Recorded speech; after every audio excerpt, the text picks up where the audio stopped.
جی پیر صاحب کیا پانی کو فرمائیں گے؟ محفوظ رکھنا بہت ضروری ہے۔ قبلہ آقا علیہ الصلوۃ والسلام کا فرمان ذیشان ہے کہ 3 چیزیں جو ہیں ان پر سارے انسانوں کا حق ہے: پانی، چراگاہ اور آگ۔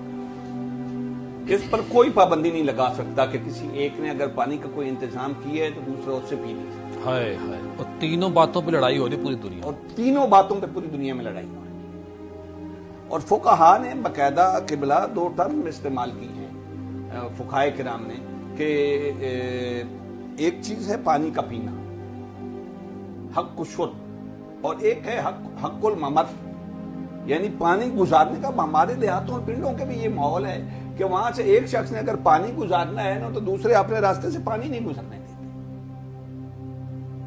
پانی ایک اللہ کی ایسی نعمت ہے۔ دیکھیں اب بارش کی بات ہو رہی تھی، آپ دریاؤں کو دیکھیں، سمندروں کو دیکھیں۔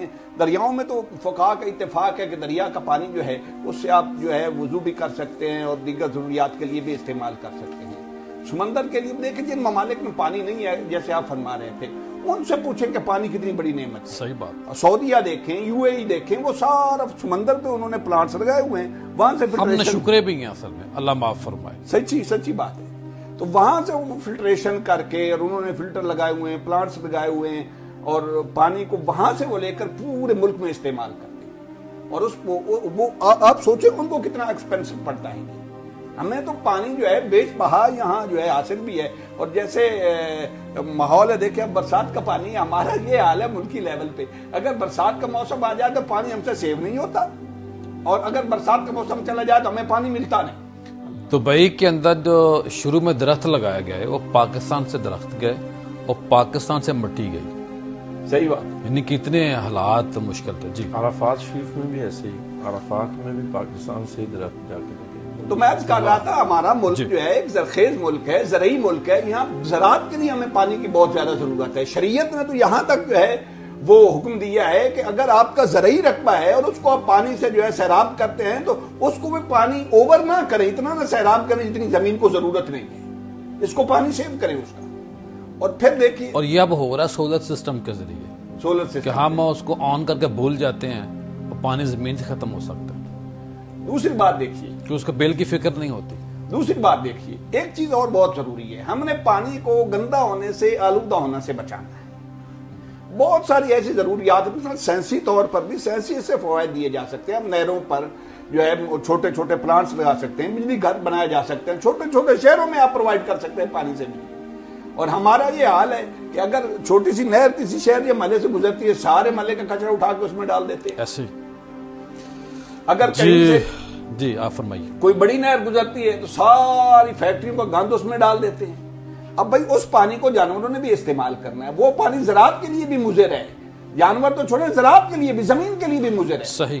پیر صاحب کچھ ہمیں ایسے واقعات بتائیں کہ اللہ کے نبی نے پانی کا استعمال خود کیسے کیا، صحابہ کو کیا ترغیب دی، پھر خلفائے راشدین، ہمارے محدثین، مفکرین، ہمارے جو اسلاف تھے، خاص طور پر جو قریب کے ہمارے صوفی بزرگ گزرے ہیں، ہم نے دیکھا بھی ہے اور سنا بھی ہے کہ وہ لوٹے میں پانی ساتھ رکھتے تھے سفر کے دوران، اور جو سفر کے دوران پانی استعمال کرنا ہوتا تھا، پینے کا پانی گھر سے لیتے تھے، وضو کے لیے پانی گھر سے لیتے، اور یعنی کہ مختلف جگہوں پہ وہ پانی محفوظ رکھتے تھے اپنی گاڑی میں، اپنی سواری کے ذریعے کے اوپر۔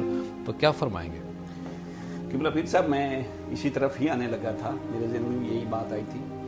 سرکار دو عالم نور مجسم صلی اللہ علیہ وآلہ وسلم کا اگر معمولات دیکھے جائیں تو حدیث پاک میں آتا ہے کہ آقا علیہ الصلوۃ والسلام ایک مد کے ساتھ وضو فرما لیتے ہیں۔ اللہ یہ کچھ 650 ملی لیٹر بنتا ہے، 650 ملی لیٹر۔ اور حدیث شریف میں، بخاری شریف میں، آقا علیہ الصلوۃ والسلام 5 مد یعنی 1 سا کے ساتھ غسل فرما لیا کرتے تھے۔ یہ کوئی تقریباً 3 لیٹر کے قریب پانی بنتا ہے۔ اللہ اکبر۔ اب اگر کوئی سیکولر جو ہے اس کا مذاق بنایا تو الگ بات ہے، ہم اسے اس طرح استعمال کر کے نہیں دیکھتے، ہم نے تو شاور کھولنا ہوتا ہے اور آدھا گھنٹہ شاور کے نیچے مزے لیں گے۔ اللہ ہم کم از کم آدھی بالٹی یعنی کہ کئی کلو جو پانی ہے کے جی ہم ہاتھ دھونے پہ ضائع کرنا۔ ہاتھ دھونے پہ اور سیدنا عمر پاک رضی اللہ تعالیٰ عنہ کا میں آپ کو عرض کر دوں، آپ کا یہ جو فرمان ہے بڑا مشہور کہ اگر فرات کے کنارے کتا بھی مر گیا تو اس کا جب پیاسا کتا بھی مر گیا تو اس کا جواب عمر کو دینا پڑے. اللہ. آپ کے دور حکومت میں فرات اور نیل کو آپس میں ملانے کی بھی تجویز پیش ہوئی تھی اور اس پر بھی غور کیا گیا. اور جب سیدنا عثمان بن عفان رضی اللہ تعالیٰ عنہ نے وہ بئر رومہ خریدا تو سیدنا عمر پاک رضی اللہ تعالیٰ عنہ نے مبارکباد دی، فرمایا عثمان تو نے یہ کنواں خرید کر جنت میں تجارت کر لی. سبحان اللہ. آقا نعمت صلی اللہ علیہ وآلہ وسلم نے ارشاد فرمایا، سیدنا عثمان بن عفان رضی اللہ جنت کا سودا ہو گیا. ہاں جنت کا سودا ہو گیا.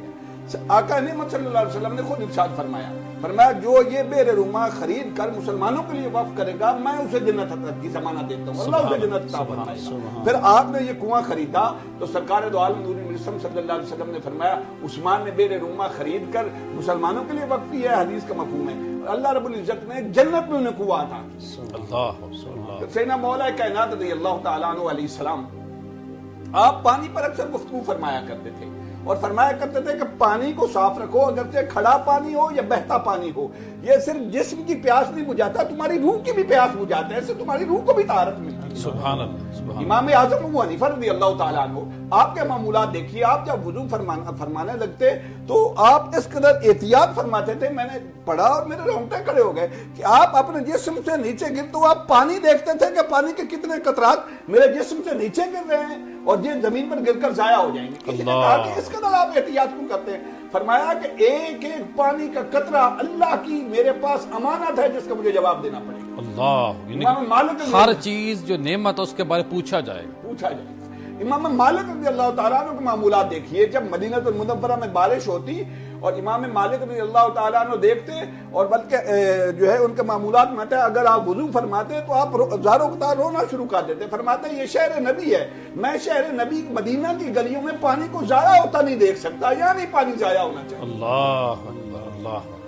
سیدنا غوث اعظم رضی اللہ تعالیٰ عنہ کے معمولات دیکھیے، آپ اپنے طلباء کو اور زائرین کو یہ نصیحت فرماتے تھے، اکثر فرماتے تھے کہ پانی جو ہے اس کی حفاظت کیا کرو، اس کا اگر ایک قطرہ بھی ضائع ہو گیا تو قیامت کے دن تمہیں خود اس کا حساب دینا پڑے گا. اللہ اللہ. امام غزالی رحمۃ اللہ علیہ کے معمولات دیکھ لیجیے، امام غزالی اپنے طلباء کو یہ نصیحت فرمایا کرتے تھے کہ پانی اپنے جسم پر پھیرتے وقت اعضاء کو محسوس کیا کرو کہ کتنا، اعضاء سے محسوس کیا کرو کہ کتنا پانی لگا رہے ہو، پانی کا ایک ایک قطرہ اللہ کی امانت. ہائے ہائے. حضرت خواجہ حسن بصری رضی اللہ تعالیٰ عنہ کے معمولات دیکھیے، خواجہ حسن بصری جب وضو فرمانے لگتے تو آپ کی آنکھوں سے آنسو اچھل پڑتے. کسی نے پوچھا جناب اتنی دقت وضو کے وقت؟ فرمایا اگر یہ پانی میرے لیے حلال نہ اللہ نے کیا اور میرا وضو قبول نہ کیا تو میں کیا کروں.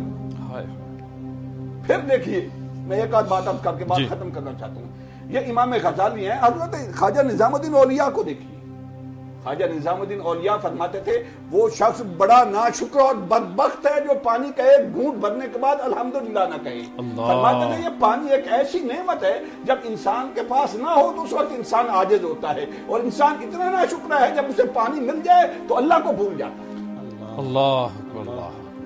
ماشاءاللہ پھر سے کمال آپ نے گفتگو فرمائی اور یقین مانی رونگٹے کھڑے ہو گئے.